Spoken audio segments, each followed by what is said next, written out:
students said that certain things, like the fact that Virtual 2 actually made you drag an icon of the original game disc onto an icon of the drive itself, which would then whir, it played a whirring sound over the speakers as it loaded the data, and then allowed you to continue, was a more authentic recreation of what happened on the Apple II Plus. It actually, by the way, Ultima 2 was very ahead of its time, had an autosave feature, so occasionally the game would just stop, and you'd hear the drive spin up and start writing the game state to your player disc. And you just gotta wait there, maybe get a cup of coffee, come back, oh cool, it's saved, and then continue playing.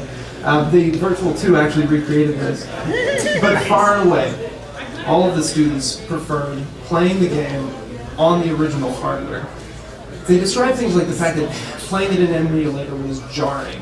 You're looking at a window inside of this PC environment that's very different. The ways that the sounds were rendered on the Apple II Plus was crisper, better volume. They, multiple of them described the bounciness of the Apple II keyboard and that tactile feel. And even one person liked the smell of the fans of the Apple II Plus.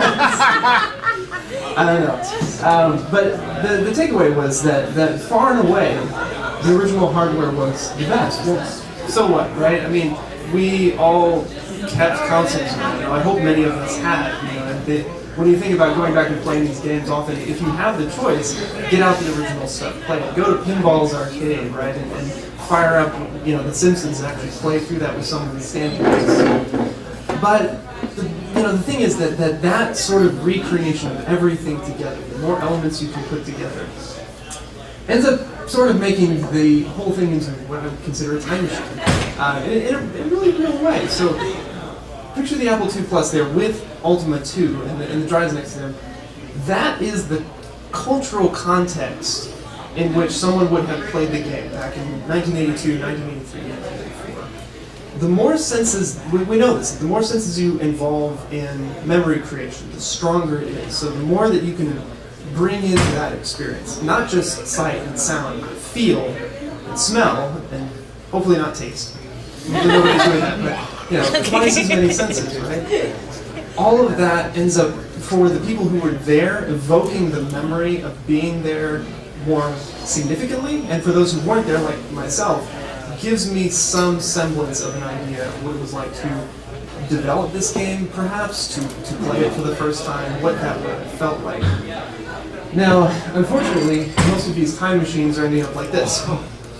During my time at the Goodwill Computer Museum, we saw tons of computer hardware come through there to get recycled every month. It is just a machine, churning through this stuff, taking it apart, ripping it apart, and feeding it back into production centers. So, we're inadvertently losing a lot of that original hardware that can create that incredibly significant experience. So, I want to leave you all with a bit of a challenge.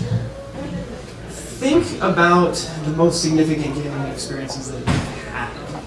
Now, 5 years ago, 10 years ago, 15 years ago. The things that formed your idea of what makes a good game. What set those precedents for how you develop now or how you play now, what you consider to be good. And ask yourself, okay, if I were to want to recreate that experience, what would it take? Do you have a console in your closet? Do you know a friend who has a working Apple II? More importantly, a working disc that has not degraded at this point? Is there an arcade somewhere that you can go to and actually play this game?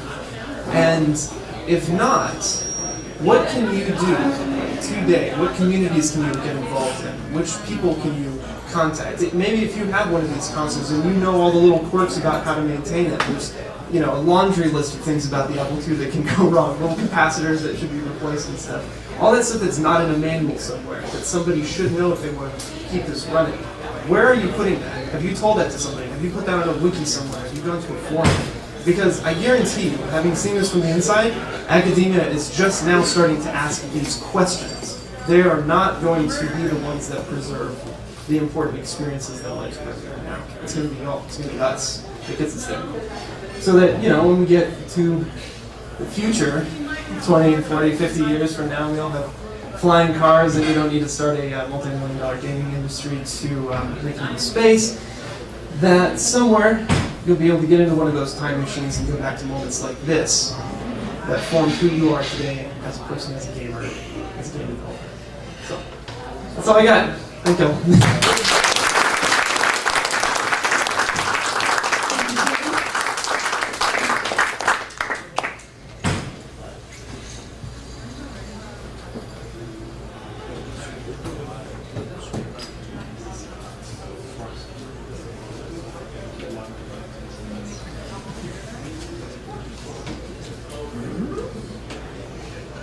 Sorry, folks. Minor technical difficulties. All right, Brian? Yes. Brian, this is coming back time.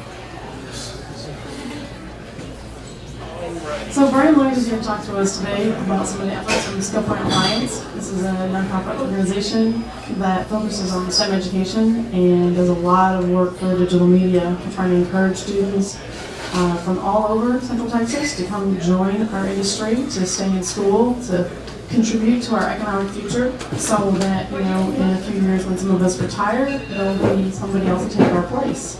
Because you know what? Some of the people in the industry are actually getting ready to retire. It's amazing. It's something I want to do in the next 20 years, or hopefully less. Brian? How you guys doing? Wait a minute. Oh, I'm going to do this. You lost the love.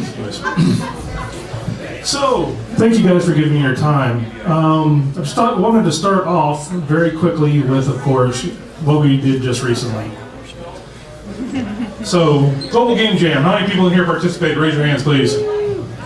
Raise your hands. Come on, Jason. It's not going to break. Put it in the air. Put your hand up. Thank you very much. So, of those who just put their hand up that participated, how many of you guys stuck around and volunteered your services to help out with the kids? Just about as many who participated.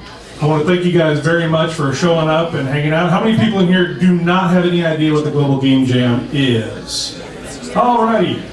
So the Global Game Jam is exactly what it sounds like. It's a game jam held pretty much consecutively around the world. We were lucky this time to have 110 participants sign in to create 14 games, which we've never done that here in the Austin area before ever. So it was a great accomplishment. It's mostly on you guys for spreading it around and making it known. But one of the biggest things that actually made it so big is that we actually had people from the industry show up, spend time, and actually work directly with people in order to make their games. So they weren't actually out on an island all by themselves. We spent an hour teaching basic Unity stuff for people who wanted to touch Unity for the first time. We had ways and instructions for people to learn how to use GitHub in order to be able to do process and document management for the first time. One of the things that became clear from doing the Game Jam, we need to teach people how to actually package their games into executables properly. I actually think that there's 2 games left out there that haven't quite made it up yet. It runs perfectly on my laptop. I don't know what the problem is with the Global Game Jam. It must be their fault. Programmers are never wrong. Ever. Except for when they are. So I'd also like to thank EA, EGADS, and South by Southwest Gaming. Please, let's give South by Southwest Gaming a huge hand for the food.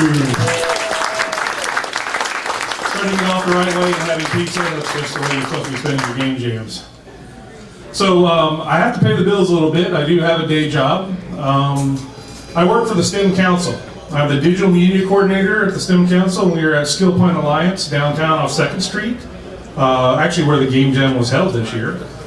And what I do there is I actually get to work to create programs, either teaching teachers how to teach game development, trying to get kids into STEM education, or getting the STEM factors into the different available programming platforms that we have that are at their appropriate levels. For example, if I'm working with younger kids, of course, I'm going to go with something Scratch, so that they're learning basic programming ideologies without being bogged down in the code. And then you have to teach the teachers, which takes twice as long as teaching the 4-year-old. So Skill Point Alliance was born when we had the big boom in Austin with all the fab manufacturer doing chip manufacture.